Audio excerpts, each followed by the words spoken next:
There.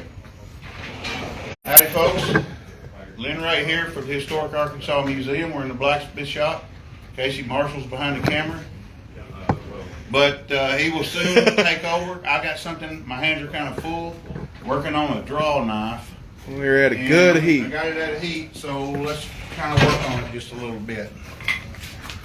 So here we are. So cool thing to point out what he's doing, he's using the corner of the anvil to put a step down on the draw knife blade.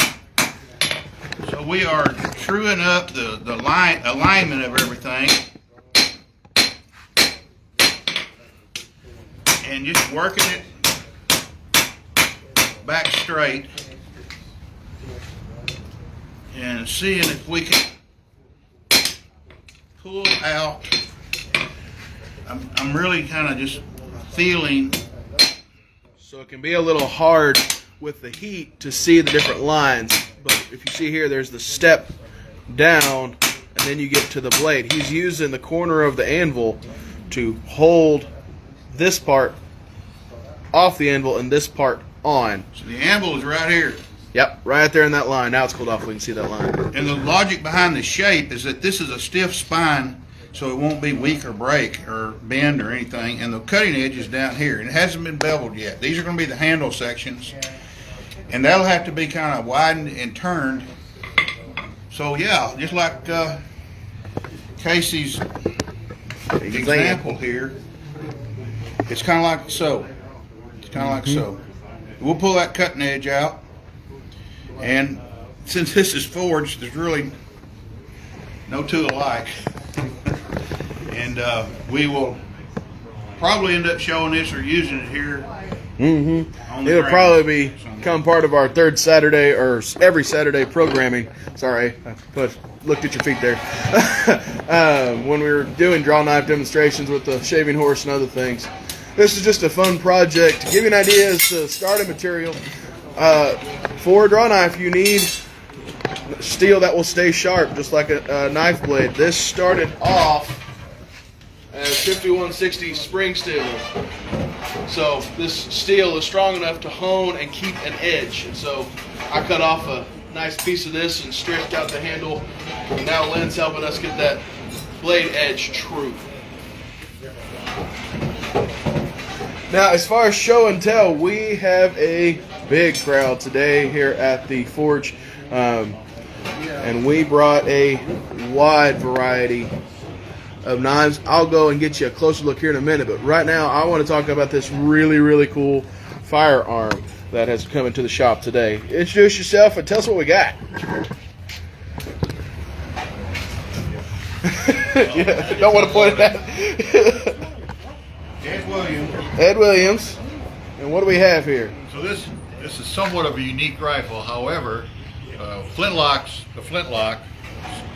action was pretty much invented in the early 1600s, like 1609, 1610. But soon after that, they wanted to try and increase the number of times you could shoot the rifle. So they invented what was called a swivel breech. This is the breech, and you'll see this little lever right here. So you push that down, and you just turn the breech. So each barrel has two barrels. One's this 54 caliber rifle barrel, and this would be equivalent to today's 20 gauge shotgun. So it has two barrels. It has a separate frizzen and pan for each barrel, but just one hammer or cock, some people call it. So it's a flintlock, so you can quickly shoot it. Look how fast that spins around. It's fascinating. You just got to make sure that the gun is at half cock. It won't turn when it's.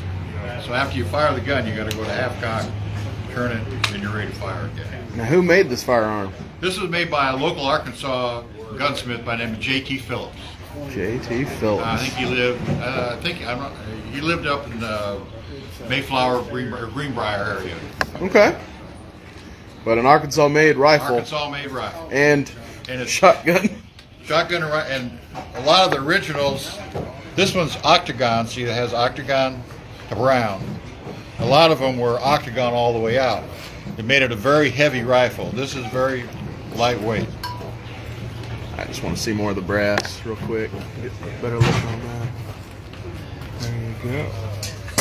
Okay. Very, very unique. Thank you so much for sharing that with us.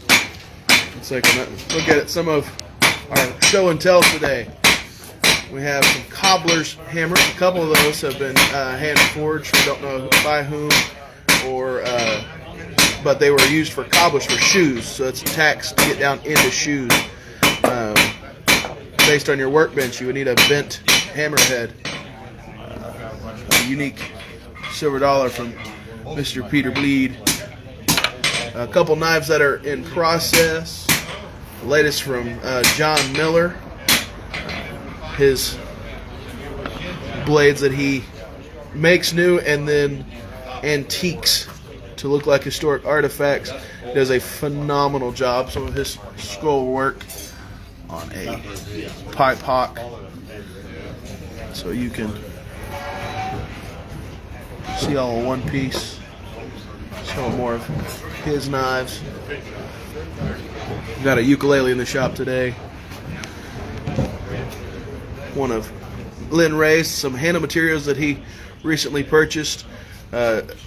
Snuck Jimmy's knife in here in the middle. This is a copy of a James Black style coffin handle knife, but this one's smaller, so it can be a more personal carry than the big Bowie #1. A friction folder from Lynn Ray and common X-ray, but with a very unique clip for his pocket on his sheath. He was able to forge the clip so that way it doesn't go all the way down into your pocket. Acorn on the end. A few X-rays. Latest kitchen knife from J.M. Stevens. Shank knives represented here. One in process and a few finished products. But we have a wide variety of show and tell and a bunch of guys here today, all excited to be back in the forge after the cold weather. I'm going to go back over here to Mr. Lynn working on the draw knife. Looks like we're widening the handle. Yeah, just a little to give it a cross section that is work with the strength of the piece, so that when you pull on it, it's pulling against a little bit wider bar handle.